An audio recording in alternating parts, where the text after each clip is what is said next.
Camilo Sánchez y yo, Nicolás Ávila, les narraremos un pequeño resumen sobre el tío Petros y la cobertura de Goldbach. Pero vamos a empezar con el tío Petros y su cobertura de Goldbach. Todo comienza porque el sobrino quería saber la historia del tío Petros. Le significaba al tío Petros para este niño, con tanto afán que era ir a su casa para saber qué es lo que le traía, porque era tan diferente a su padre y a su tío, el menor.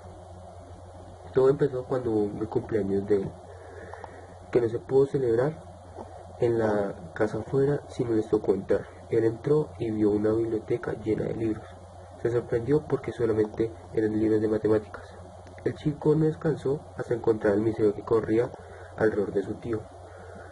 Después llegó una llamada de la sociedad ecléctica, donde decía que el tío era un catedrático duro en las matemáticas. El señor se metió en unos grandes problemas, todo por saber ese misterio, con su papá. Y su papá esa noche le dijo una frase: fijarse las metas alcanzables. El papá quiso decir que su tío era un pequeño idiota, por no fijarse en sus metas claras y no en metas imposibles. Todo comienza su historia porque empezó con su conjetura imposible. Fue porque el tío Petro se había enamorado de una muchacha llamada Isolda, la amante. Por él se enamoró de esa niña, pero esa niña le rompió el corazón, porque se enamoró de otra persona y se casó con esa persona.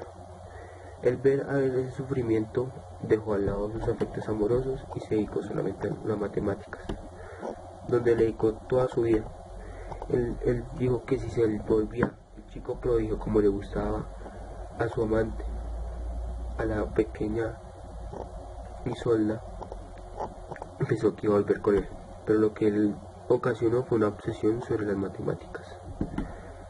Intentó, investigó, trataba, pero no hallaba, solamente halló 2 hipótesis, pero era tan envidioso y celoso con su y el miedo que alguien lo encontrara, que no quiso revelarlas.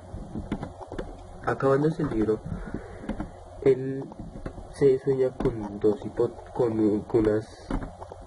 con unas potencias que se lo llevaban.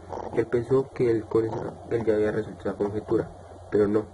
Lo que quería decir esas 2 potencias que llevaban era su muerte. Antes de morir, él le dijo a su sobrino que lo había logrado, pero, pero como era Petros, el que no quería revelar nada, guardó ese secreto.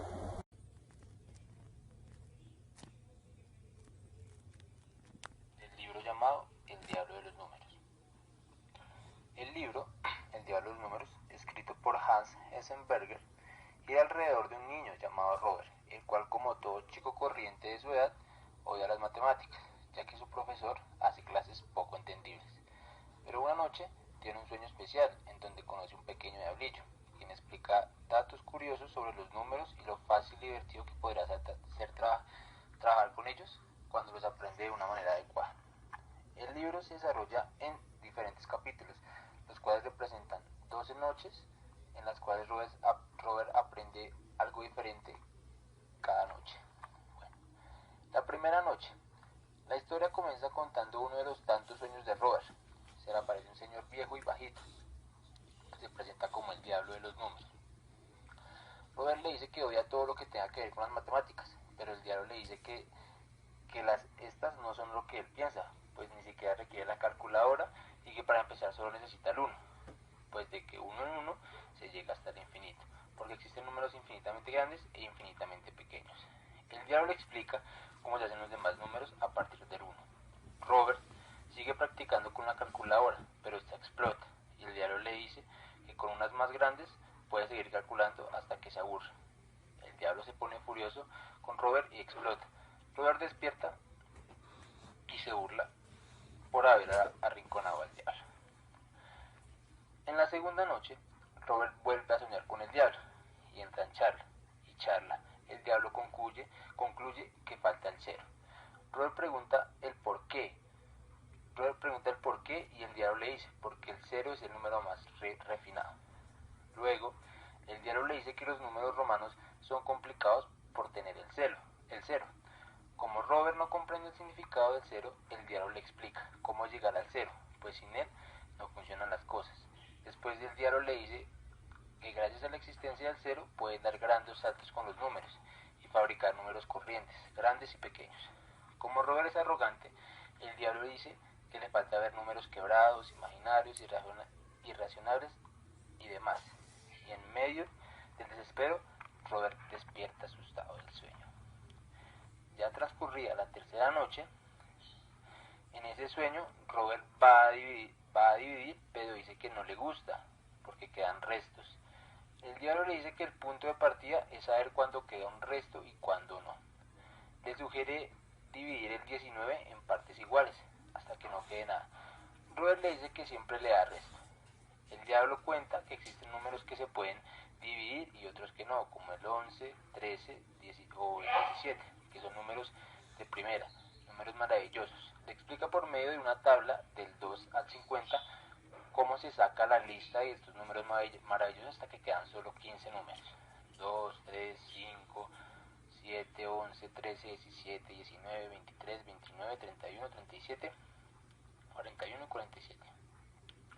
Luego dice a Robert que al coger cualquier número mayor que 1 y duplicado como siempre, va a existir entre ellos al menos un número de primera, ya que también sucede con cifras grandes y números pares, como por ejemplo el 48, 31 más 17. Mientras esto pasa, el diablo se desvanece del sueño. Pasado esto, y en la cuarta noche, Robert se encuentra con el diablo en una playa, y después de la acostumbrada charla, este hace aparecer una calculadora y le dice a Robert que te lee 1 entre 3, aparece 0.33, y dice Robert que para eso escribe un tercio, pero desiste cuando el diablo le dice que tiene que calcular en quebrados. Robert quiere saber en dónde salen esos treces y el diablo le explica, concluyendo que los números siguen eternamente. El diablo le dice que eso parece, pero si suma los 3 tercios le resulta 1, porque un tercio por 3 da un entero. Luego el diablo le explica a Robert que existen otros números que no atienden a las reglas del juego, y que por ese se llaman irrazonables, que se resuelven saltando hacia atrás, pero se dice sacar un rábano, como cuando se saca una raíz del suelo. El diablo le pone a Robert ejemplos sencillos, pero se altera cuando le sale una cifra grande y le dice a Robert que eso es un número irracionable. Y así terminó toda la cuarta noche. En la quinta noche, el diablo le explica a Robert, por medio de unos pocos, cómo funcionan los números triangulares: 1, 3, 6, 10, 15, 28, 36, 56. Después le pide a Robert que le dé un número para demostrarle que puede confeccionarlo con máximo de 3 números triangulares. Luego le dice que la suma de 2 números triangulares sucesivos verá un milagro: 1 más 3 igual a 4, 3 más 6 igual a 9 y 6 más 1. A lo que Robert responde que son números saltados. Ya llegada la sexta noche, el diablo, llegando al sueño, le dice a Robert que tiene un amigo llamado Botanich, que entendió el cero y se le ocurrió la idea de los números Botanich. El diablo le dice que Botanich empezó con el 1, más exactamente con el 1 más 1 igual a 2, y luego cogió las dos últimas cifras y las suma hasta el aburrimiento. El diablo le escribe a Robert los números de Botanich en un pergamino mágico que era indeterminable. Después el diablo le enseña otros trucos con estos números, pero esta vez se vale de un reloj. Ya llegada la séptima noche, esta vez el diablo lleva a Robert a una casa en forma de cubos, y a partir de una base de 16 cubos construye un triángulo. Luego el diablo le dice a Robert que coloque el cubo más alto del triángulo en el número 1, y en cada uno de los otros cubos escriba lo que resulte de sumar encima, y así